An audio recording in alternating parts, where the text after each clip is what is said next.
Okay, welcome back. We are now the West Part 2. We will talk a little bit more about natives meeting with tragedy and losing land, but we'll also be focusing on other people that found opportunities, such as the African Americans and also the gold rush. So many others found an opportunity and adventure in the West. Okay, so we already did Natives Meet the Spaniards. We did the California's Manifest Destiny.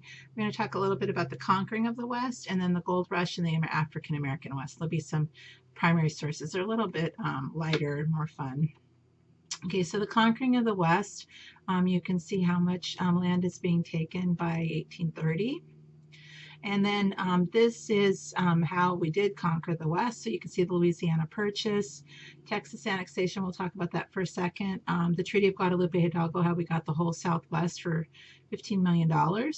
Oregon Country. So I'm not going to read this to you. If you want to stop it and read it, you can. I won't hold you responsible for it. But the annexation of Texas with the whole Alamo and then the Mexican-American War, we basically started that war.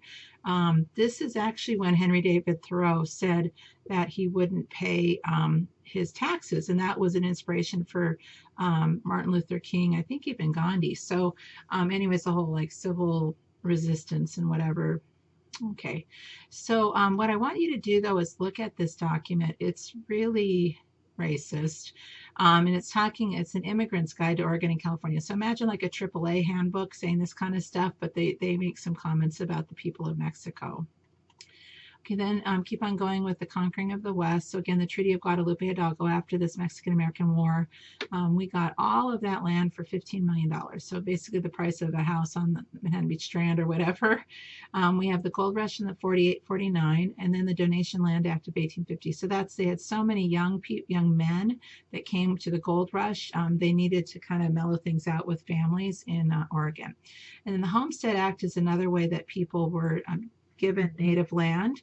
And I think even my family in Minnesota had this, but they paid $10. They moved on 160 acres. They had to improve it, pay, for another $4, then they got the land. Okay, so this is disappearing Indian land. The land transferred from Indians to whites is on the right in 1850, and then 1865, so the Civil War, everybody focused on that for a little while, and then 1880 definitely took a lot more of the native land. 2000, you can see how little land they have. So this is just an Indian land for sale, available land, which really is, it's not like he's selling his land, right? Okay, so now we're going to talk about the gold rush. So what happened is in 1848, there was a guy named James Wilson Marshall, and he spotted some gold flakes in the American River. It was on the land of Sutter, and a lot of Indians, and Sutter had already known about this gold, and they wanted to keep it quiet. Because of what's going to happen. So Sam Brannan was another guy who actually stood in the middle of San Francisco and yelled, "Gold, gold" from the American River. President Polk, who was got the Oregon Territory, and he was very involved in the Mexican-American War. He loved Manifest Destiny. He announced about the gold in his presidential address. And California's population grew from 26,000, including natives.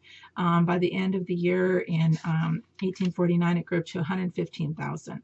So people came, you can see they came across the country. They came through Panama. There's no Panama Canal at that point, so they would just have to rely on the natives to help them. Or they would go all the way around the tip. And usually, like if you had a piano or something, that's how your stuff would get around. So here's another one, Oregon Trail, Mormon Track, California Trail. You could see. This is all the different gold mining. This is a gold mine.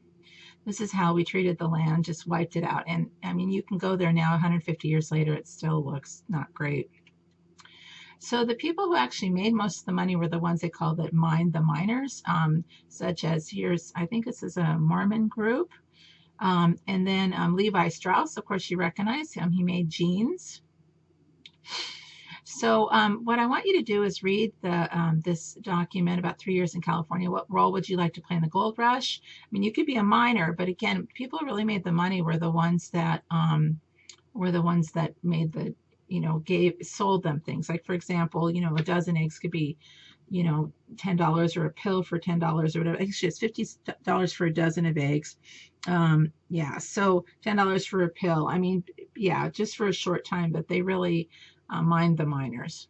Okay, so another group that came in was this is a woman, and there were definitely prostitutes, but there were just a lot of women too that came and they did dishes, or they um, ran businesses, or did laundry or whatever. And you can see how the guys are so excited to see her. But they're also entertainers, like this is Lola Montez, who actually was a lover of a Bavarian king, but she did something called the spider dance, where she wore these kind of see-through clothes and they pretended like the spider was on her and took everything off. Well, the miners would throw nuggets of gold at her, so she did pretty well. This is a group of prostitutes. So maybe if you're a widow, or maybe you were a prostitute on the East Coast, you would come and be a prostitute in the West. So from Women in the Gold Rush, if you were a woman or you are a woman, would you join in on the gold rush? If so, what part would you play? And obviously, please use some of the descriptions in the source. Make sure that I know that you read the source in order for you to get credit. Okay, so now we're going to talk about the African American West. And a lot of you, I'm sure, have heard of Lewis and Clark. Well, have you heard of York? York was actually the African American that accompanied Lewis and Clark. I believe he was a slave, I believe, of Lewis. But what's interesting is when the African Americans would meet the Native Americans assumed that the African Americans were the leaders, because the natives really respected the more muscular and also the darker.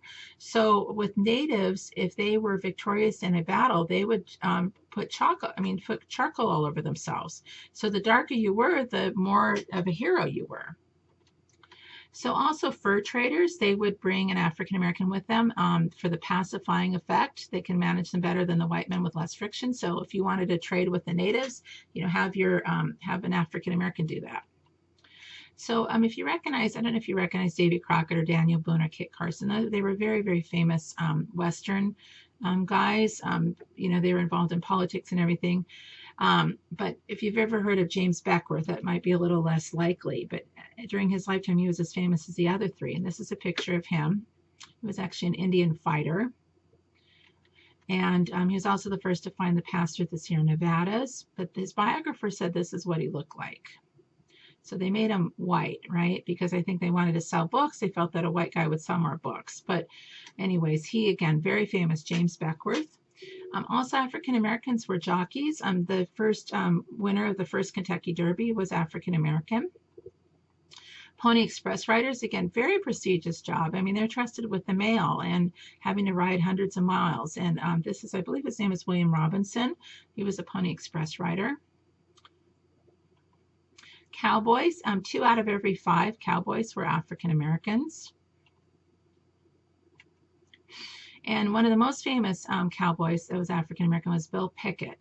And I don't know if you know the Wayans brothers, but they had a TV show called The Wayans Brothers, and or the Wayans, I forget. And they had a picture of Bill Pickett in their house. But what he did is this thing called bulldogging, where he would grab the lip of a steer, of a cattle, with his teeth. So he knocked out some teeth. But see, down on the bottom picture is him holding down this cattle, and this was his rodeo show, and he was very, very famous. Okay, so the last group we're going to talk about is called the Exodusters, and let me just read this to you. So 500 African American men formed a committee and asked, how's life going in the South? So this is after the Civil War. They asked their government to help. The answer was no. They asked foreign governments to help. The answer was no. So these African Americans, again, after the Civil War, when they're no longer slaves, they're free now, 15 to 20,000 of the Exodusters moved to the West. And here is a advertisement saying, come to the West. We, the colored people of Lexington, come over and, get your own farm. So they left the West, of course. They left the South. So, of course, the former slave owners, are abusing them, or not really happy because their labor supply is all leaving, and try to forcibly make them stay, but they couldn't because these people were free now. And here they are trying to kind of get set up in Kansas. Here's a photograph.